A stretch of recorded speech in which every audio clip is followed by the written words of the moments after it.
April 1st, 2020, and this year National Poetry Month is going to be different. We are all going to have only virtual poetry events. And every year I write poems, but I thought that maybe I'll participate in a virtual poetry event, and I want you all to be part of it. Every day I'm going to write and record a small poem which I can complete in a minute's time so that I can put it on TikTok and Instagram and places like that. So I'm going to start this day with a Tanka, a kind of Japanese poem. On a white beach, under a blue sky, in a red jacket, I see her walking. She loves me. So as we all stay home, stay safe, and practice social distancing, write a poem. Poems are powerful. Take care. Day 2, National Poetry Month, 2020. The poem is Too Far. I opened the door and stepped out. The clouds had changed its appearance. The rain was due that day, but it decided to pour in a different neighborhood. A smile that disappeared years ago came back in a drop of tear. I closed the door behind me, and without looking back, I walked into the world.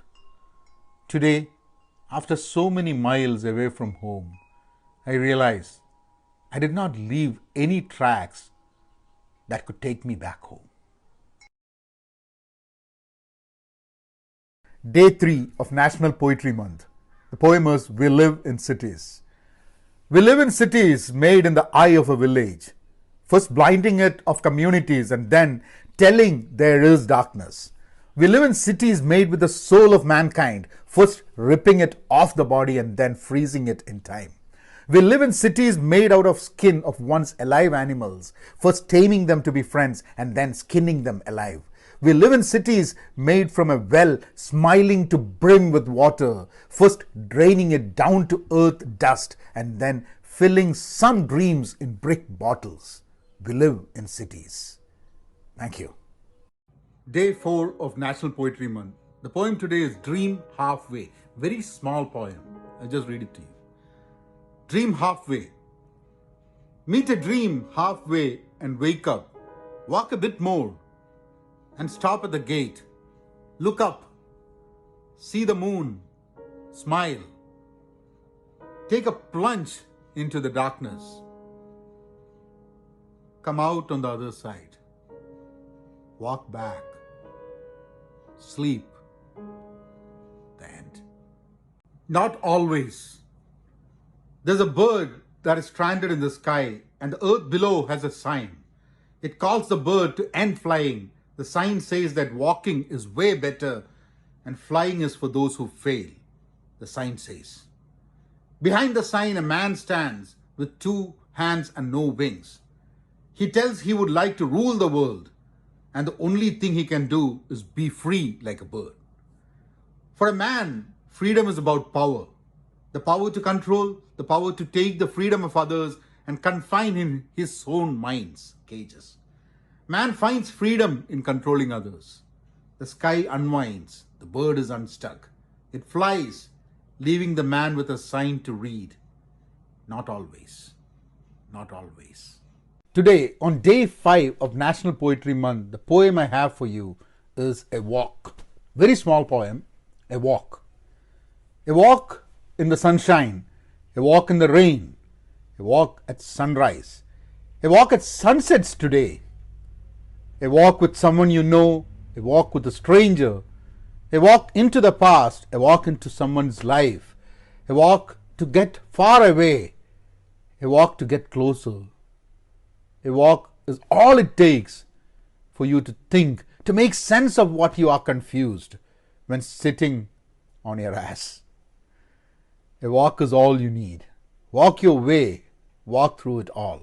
Walk. Day 7 of National Poetry Month. Today the poem is Mannequin of the Masses. You cannot argue with ignorance. You will be drained.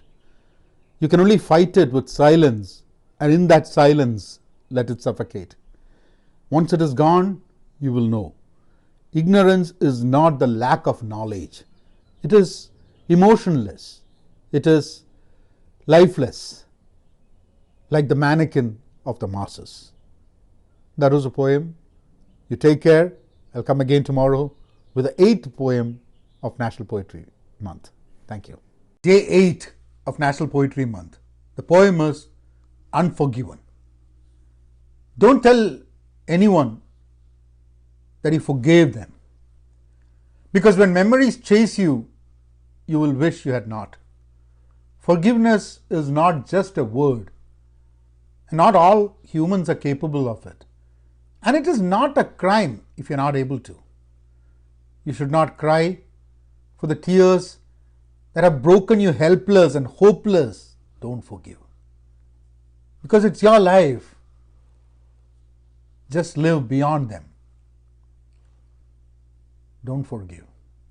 In the morning when you wake up, what do you do first?